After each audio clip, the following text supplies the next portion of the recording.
She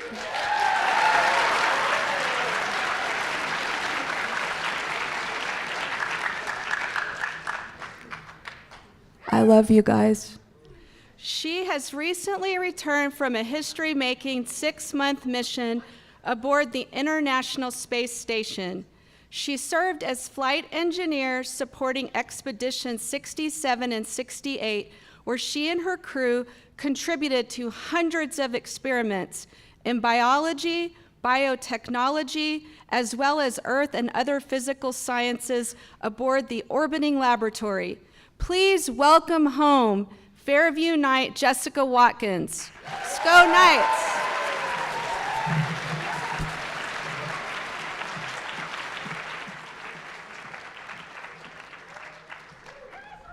Can I take this off of here? Is that okay? Awesome. Hi, everybody. Good morning. Thank you all for being here, for having me here. It is awesome for me to be able to come back home, come to a place with so many memories and fun times. And it's really nice. It's nice to see all of you in person. I know I was able to talk to some of you while I was on board Space Station, so it's nice to be here in person. Boulder, of course, is a very special place to me. My family lives in Lafayette. That's where I grew up when I went to school here, and my parents still live there. So it is always a treat to be able to come back. And I'll tell you that the view of the Flatirons is just as gorgeous from space as it is here on the ground. So here's a picture that I took of essentially where you're sitting right now. So you can see the Flatirons here, super visible from space, which was just pretty amazing to be able to fly over and actually be able to spot the Flatirons and know all the people and family and connections that we have in that place. You might be able to recognize some of these bodies of water, but if we zoom in. So first I'll point out that this is where my parents live. Somewhere in this circle here is their house in Lafayette, and we are right here. So that is, I'm pretty sure that is Fairview High School where we're seated right now. I was thinking about you while on board the space station, and just some of the amazing times I had here. It's crazy. So. When I came home, I actually got to spend Easter with my parents yesterday. And when I come home, I come back to my room that I grew up in, and it is frozen in time. It's frozen in 2006. It's really strange to come back to like a time capsule essentially. And so I have stuff all over the walls. So like every wall, the ceiling, the whole thing. I've got photos of like different celebrities who are no longer famous. Athletes who are no longer doing their sports, and I've got pictures from prom and from my sports teams while I was here at Fairview. But there's one in particular that stands out to me, and it's a sign that says it's from an Adidas campaign that I don't think is running anymore, and it's just a black piece of paper with the white letters "Impossible is nothing," and I think I took that. I think that got ingrained in me while I was in my room, and it was just definitely something that I took with me. There was a few lessons that I learned while I was here at Fairview that I took with me, but maybe the most useful was how to parallel park. Because that is absolutely a requirement to go to school here, and something that was really useful in the rest of my life. But yeah, it's really good to be back. So I just want to take a little bit of time to share with you some highlights from my journey, from my mission, and talk a bit about how I got there. And then at the end, hopefully we'll have time for some questions. We didn't talk about that, but maybe we can do a little bit of a Q&A session at the end as well. But before we start, I just want to talk a bit about kind of where I went from here and how I ended up on the space station. So from Fairview, I went to college. I went to undergraduate at Stanford in California. I did 4 years there. And then kind of went on from there to continue to do graduate school and do research in geology. So my background is in geology, but it didn't start that way. So when I went to college, when I left here as a senior and headed to Stanford, I did have kind of the dream of being an astronaut. From probably the age of like 9 or 10 or so was when I first kind of voiced that as a desire. And so when I left, I wanted to pursue something that would enable me to do that if I had the opportunity. And so I went in as a mechanical engineering major. And that was really just because that's what I kind of thought that I had to do. That was the path that I thought I had to take in order to make that possible. But I got to school, started doing mechanical engineering, and really just found that it wasn't for me. I wasn't passionate about it. I didn't love it. I wasn't that good at it, honestly. And so I started looking for what else I could do. But it was really kind of a crossroads for me because I felt like I was having to choose between, a path that would lead me to this dream that I've had for so long, versus finding something that I really enjoyed, and maybe giving up a dream to do that. For me, I found geology. Absolutely fell in love with geology, and the ability to study the geology of other planets in particular was just really cool to me. And that, luckily for me, that kept the door open to be an astronaut. Of course, the requirement is just anything in the STEM field: science, technology, engineering, mathematics. So that was qualifying. So luckily for me, the passion that I found did not close the door on my dream. But I think there's a really important lesson there that I learned about just the finding something that you really love, and that in finding that is really what makes you successful. That it's not about following a path that you feel like you have to do, either because your parents tell you to, or because you think that that's what you have to do to get where you want to go.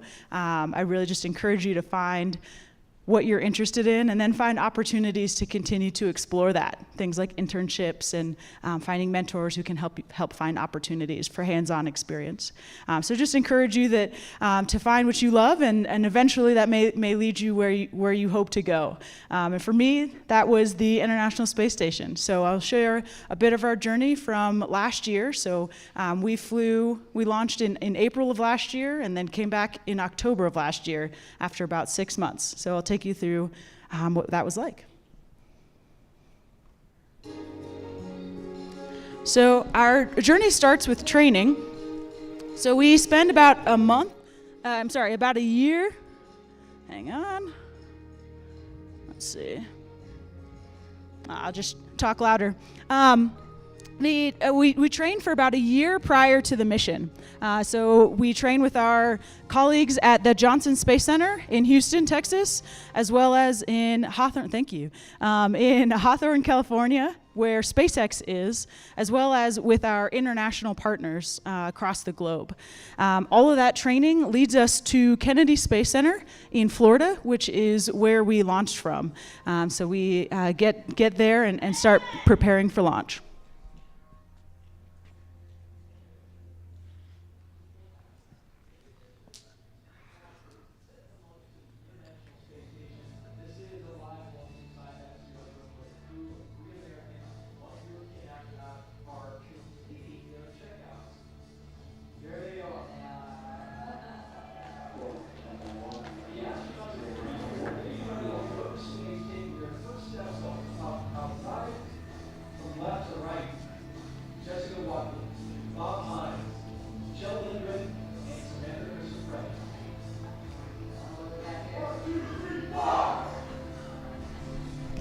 So super awesome to be able to ride out in the middle of the night with a police convoy out to our rocket that was all lit up, all aglow.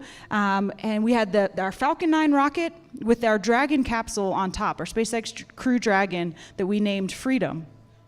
We get to ride the elevator all the way up to the top. There's actually a button that we push that's labeled space. We go up there, cross the crew access arm, and then ingress the Dragon vehicle.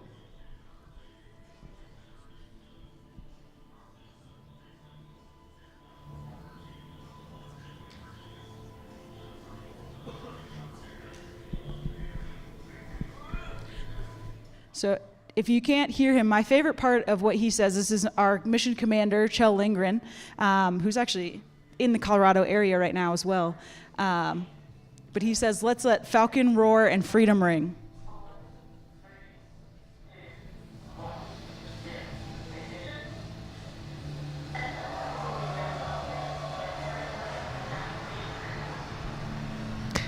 It still gives me chills every time to watch it.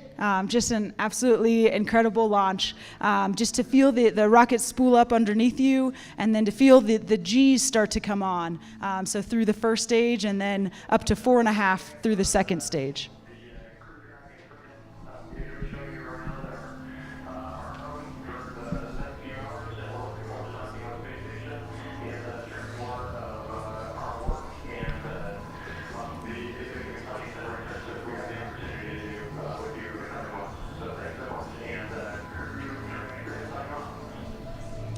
So we spent about 17 hours inside of the Dragon, inside that space that you saw there.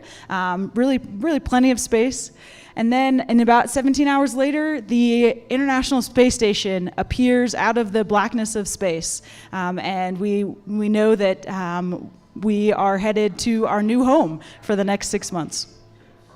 With the International Space Station flying 261 statute miles over the central Pacific Ocean. So we came in for a slow rendezvous and docking, and then are able to ingress the ISS for the first time to start our ISS expedition. I came in a little hot, but it's super fun to be able to come and greet our Crew 3 colleagues. So we're Crew 4, they were Crew 3, so they were already on board. So to get to say hello to them and learn from them before they headed home. But thanks.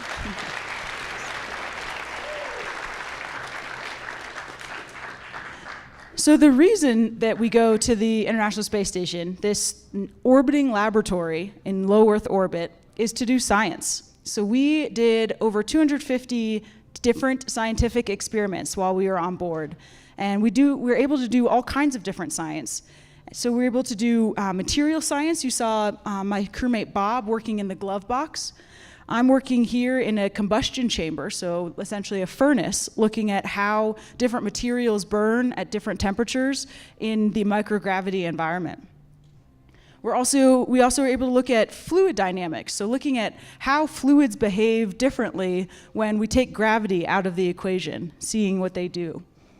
And the really cool part about doing science on the ISS is that we're able to partner with teams of scientific experts on the ground who have created these experiments for us and are kind of walking us through them as we conduct their science on their behalf. We also are able to do some human research while we're up there. So we become the test subject ourselves, and really to learn about the effects of long-duration spaceflight on the human brain and the human body as well.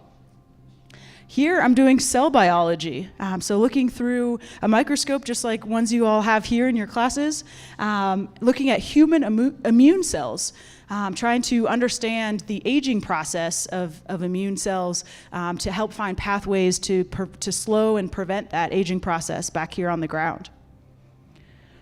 We're also able to use the outside of the ISS for science. So here we're preparing the Japanese airlock with nanosatellites, so small CubeSats that are packed full of science.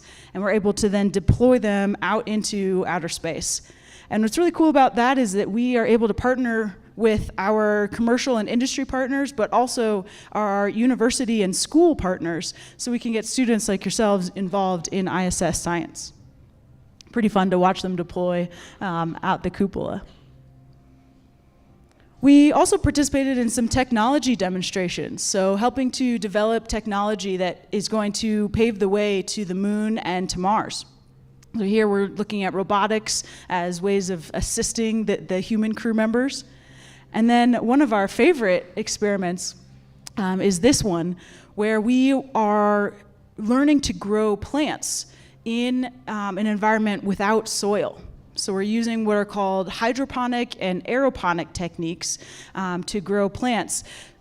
And that technique is going to be useful in more austere environments where we're not able to bring soil. So those are pretty neat technologies being developed. When we're complete with all this science, we pack it up into samples, essentially. We take samples, both of the scientific material and then also from ourselves, from the human body, so that teams of researchers on the ground can investigate those samples in further detail and with better instrumentation to complete their science and their detailed analysis. So we put the samples, we preserve and freeze them on board in the freezer here until it's time to send them back down to the ground to those teams of folks. A couple more videos here.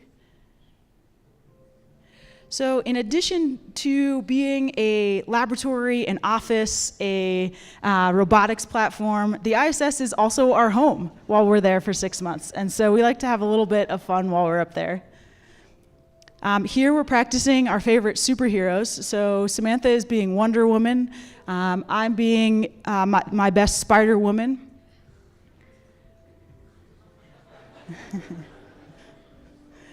Primer's being Superman. And Chell is Wonder Woman in his invisible jet.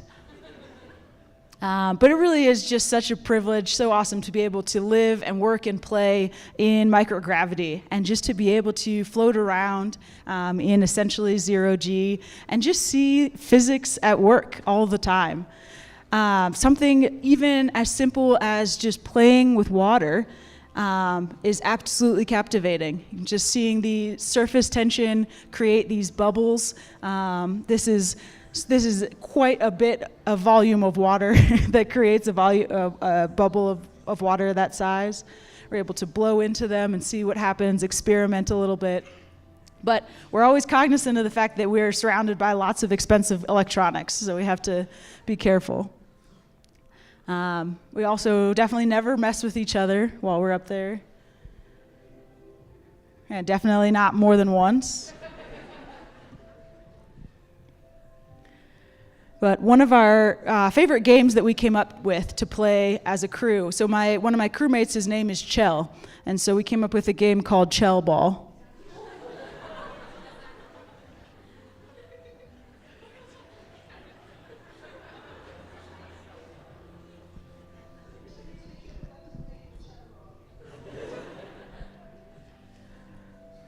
So, and unfortunately, it's not all fun and games. We do occasionally have to work as well. And part of that working is actually working out. So you see us here running on a treadmill that's actually on the wall because there's no up and down in space. But these exercise devices, these countermeasures, help us to maintain our cardiovascular health. You see the ergometer or bicycle. As well as our muscular strength and bone density. So this machine is called ARED. It's Advanced Resistive Exercise Device. That's what it is. And it provides up to 600 pounds of resistance and is reconfigurable, as you can kind of see. And so we're able to do, bench press and back squats, even sit-ups, to help with that bone density loss that we otherwise would experience being in microgravity for 6 months. Food is a really important part of life on board station as well. You can see here my crewmates are making me a birthday cake. So I celebrated my birthday in the first few weeks of arriving, and that was really special. But the dinner table here, where we eat around, is really the center of community, just like it is here on the ground. It's a place where we come together and bond and talk and converse about our days. So it's a really special place. But all good things must come to an end. So in October of last year, October 14th, we said goodbye to our Crew 5 colleagues who had come up and are handed over the keys to the space station to them, and then donned our suits and got back into Dragon for one last time.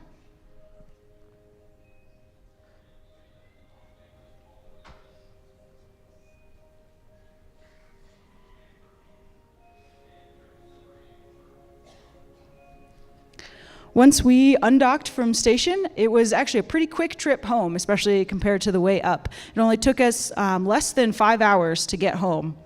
And it felt fast, let me tell you, as well. As to give you an idea, so when we were at about half the altitude of space station, we were going 2 miles per second faster than the International Space Station, which already goes at 17,500 miles per hour. So we were cooking as we were screaming across the West Coast, waving to you guys. And that put us right over the coast of Jacksonville, Florida, which is where we landed. And I'll tell you that when you're careening through the atmosphere, the most beautiful thing you can see is this, 4 parachutes, because you know that those are going to slow you down to the right speed to have a safe landing. And so we splashed down in the Atlantic Ocean, an absolutely gorgeous day. We're the first crew to splash down in the Atlantic since Apollo 9, actually. You see the SpaceX recovery ship that comes and it has a crane on the back that picks us up and puts us down on the back of the boat. And then they open the hatch for the first time. It's our first fresh breath of air in 6 months. Our first other humans that aren't the 3 of us. And they make sure that we're all feeling well before pulling us out. And taking us back to a medical bay. We're just double checking that everyone's doing well. We get on a helicopter that takes us to an airport where we do some more tests, and then back on the NASA plane that takes us to Houston, Texas, which is where we're based out of. And that was our first chance to say hello to our family and friends, colleagues, leadership, everybody who helped make the mission possible and helped hold down the fort while we were gone. So it was awesome for them to all come out in the middle of the night to say hello.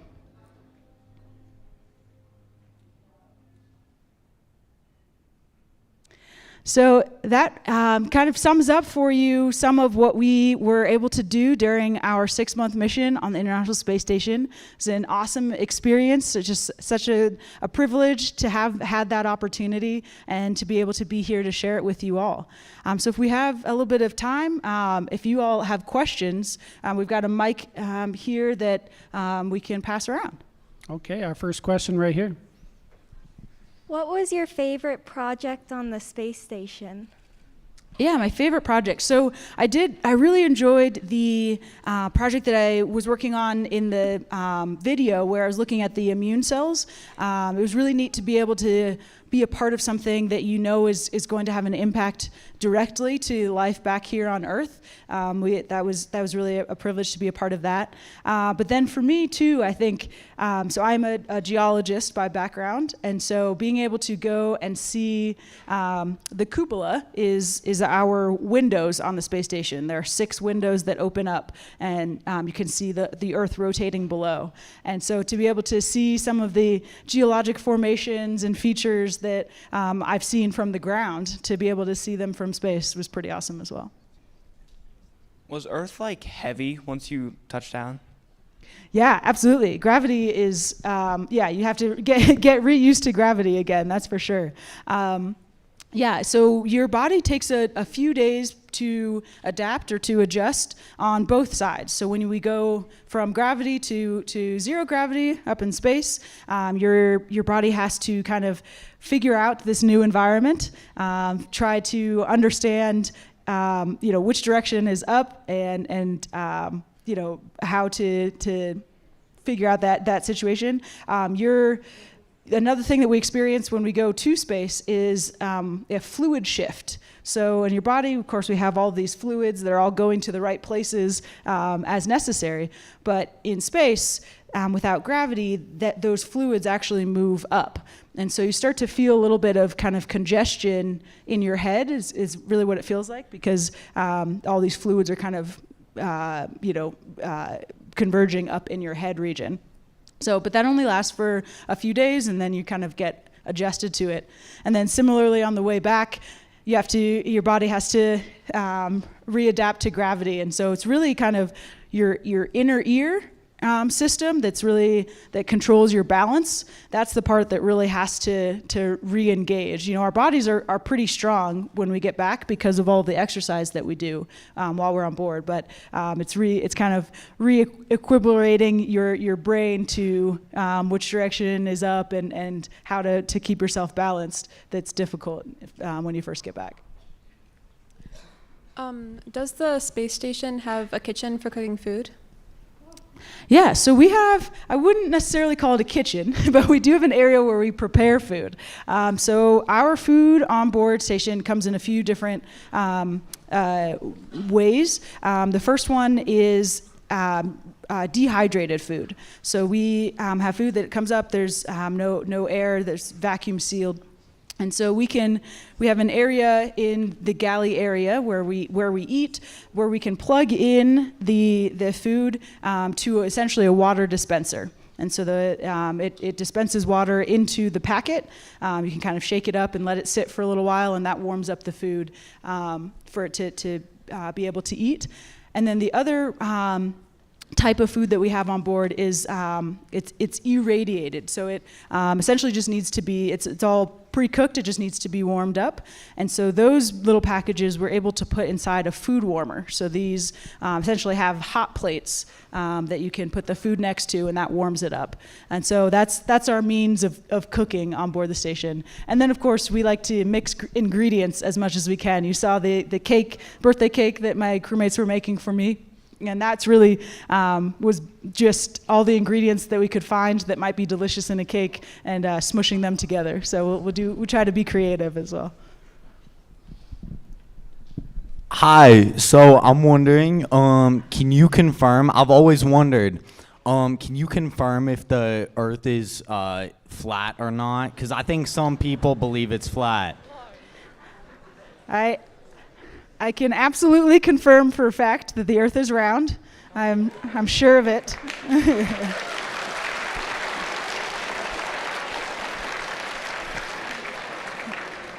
But yeah, the Earth is actually absolutely gorgeous. And in the background, I'll play some videos from out the cupola window so that you can see for yourself that the Earth is round. Let's see.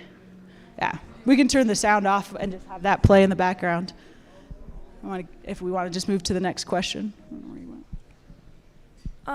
So my question is, for all the experiments that you did, was it just for like information, or was there like an application point to it that the people on Earth would use for like expeditions in the future?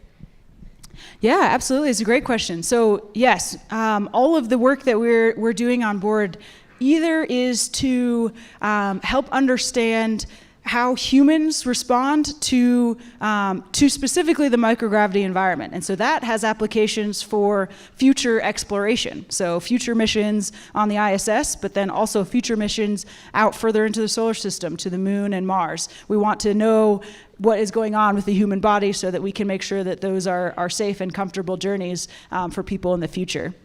The other application for some of what we were doing is, like you're mentioning, a direct impact back here on the ground. So trying to basically use microgravity to enable us to see science in a new way. So be able to isolate variables in ways that we're not able to here on the ground because we always have gravity. And so we're able to see things in a new way. And that teaches us things that then has applications to making life better back here on Earth. So there's lots of different ways what we're doing has impacts, but certainly all of it is with an eye to the future and making it better. All right, so check it. Aliens, right? I don't know what the government would tell you, but I think we can keep like a secret. So we can keep it on low, right? Yeah, so between you and me and all of our closest friends, there are no aliens. All right, we are out of time, but we want to, our student council would like to come up and present a gift.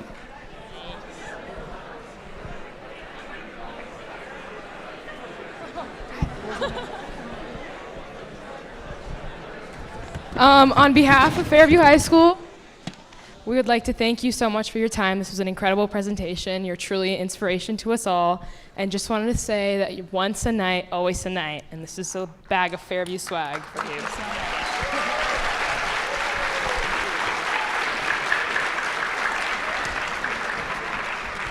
Oh, thank you all so much. And I have a little montage here to share with Fairview.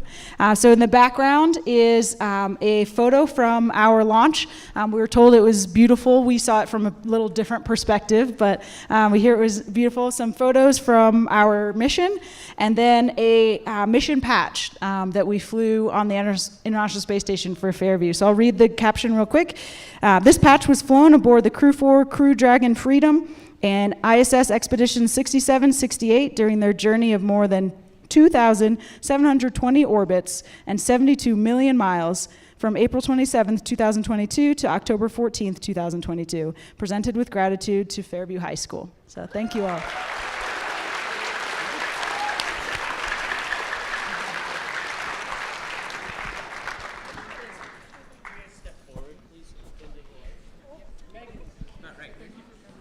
Thank you for coming. Bye, guys.